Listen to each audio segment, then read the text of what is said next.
दोस्तों नमस्कार। The Hind mail में आपका खैर मकदम। आज बात सचिन की, उनके सपनों की और राजस्थान में उनकी तूफानी बगावत की। मैं बात शुरू करूं इससे पहले आपको 2.5 साल पीछे ले चलता हूं। रजत शर्मा के शो जनता की अदालत में तत्कालीन प्रदेश अध्यक्ष सचिन पायलट ने कहा था कि पीएम और सीएम के बीच मतभेदों का खामियाजा राजस्थान की जनता को उठाना पड़ा। पायलट ने तब पुरजोर अंदाज में कहा कि किन्हीं मुद्दों पर पीएम नरेंद्र मोदी और सीएम वसुंधरा राजे की आपस में अनबन हो सकती है, लेकिन राजस्थान की जनता इसे क्यों बुकर भुगते। तब संदर्भ भाजपा का था और वर्तमान में ऐसे ही हालात कांग्रेस में हैं। सवाल पूछा ही जाएगा कि पहले जब सीएम और डिप्टी सीएम के बीच नहीं बनी तब क्या इसका असर राजस्थान के विकास पर नहीं पड़ा। राज्य में सत्तारूढ़ पार्टी के दो बड़े ध्रुव आपस में टकरा रहे हों तो क्या इसका खामियाजा राज्य की जनता को नहीं भुगतना पड़ेगा। इसमें कोई दो राय नहीं कि 2013 में वसुंधरा राजे के जबरदस्त प्रदर्शन से सत्ता में आई भाजपा के बाद कांग्रेस की हालत लस्त-पस्त थी। ऊर्जा विहीन, बिखरी और निष्क्रिय कांग्रेस को एक बार फिर खड़ा करने का श्रेय सचिन पायलट को ही जाता है। पायलट ने ही पार्टी के रूप में कांग्रेस को 2018 का विधानसभा चुनाव लड़ने का मादा दिया, लेकिन सेना को युद्ध के लिए तैयार करना और उसे जीतना दोनों अलग अलग बातें हैं।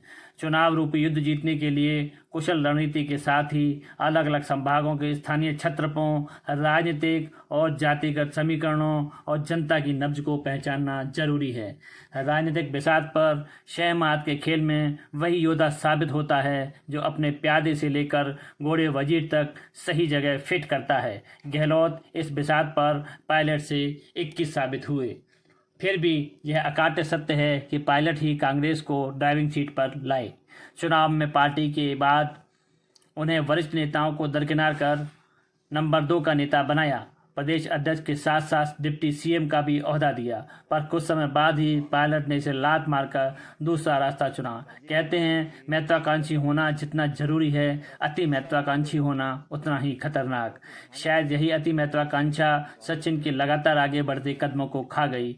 छोटी उम्र में ही राजनीति के आकाश पर देदीप्यमान सूर्य की तरह दमकने वाले पायलट की उड़ान पर खुद उन्होंने ही ब्रेक मार दिया। सीएम पद अवलंब पाने की अति महत्वाकांक्षा ने ही पिछले साल सियासी संकट में उनसे आत्मघाती गोल कराया।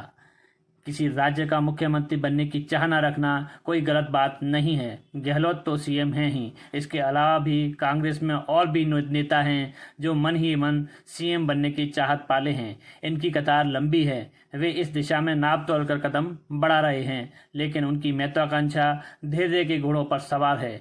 वे उस वक्त के आने की प्रतीक्षा कर रहे हैं। वक्त को मुट्ठी में कैद कर सीएम बनने की उत्कंठा उनमें नहीं है। सचिन के आसपास की मंडली और सलाहकारों ने यही धैर्य उनसे छीन लिया है। उन्होंने तत्काल सीएम बनने की उत्कंठा जागृत कर दी है। अभी नहीं तो कभी नहीं का जाप कराकर वे उन्हें बगावती रास्ते पर ले आए। उनके अंतर्मन में यह ठूस दिया गया कि राज्य की जनता एक बार भाजपा और एक बार कांग्रेस को जिताती है। यदि अभी सीएम नहीं बने तो अगले चुनाव में भाजपा आ सकती है। ऐसे में कांग्रेस और उनकी अगली बारी 9-10 साल बाद आएगी। उनके समर्थक और सलाहकार अच्छा तर्क गढ़ते हैं। देश में अरुणाचल प्रदेश में पेमा खांडू 37 वर्ष, अखिलेश यादव और हेमंत सोरेन 38 साल, उमर अब्दुल्ला 39 साल की कम आयु में मुख्यमंत्री बनने वाले नेता हैं। 2018 में सचिन पायलट 41 साल के थे। ऐसे में यदि वे मुख्यमंत्री बनने का सपना देख रहे तो इसमें गलत क्या है। गलत मुख्यमंत्री बनने में नहीं बल्कि परिस्थितियों के अनुकूल ना होने में है।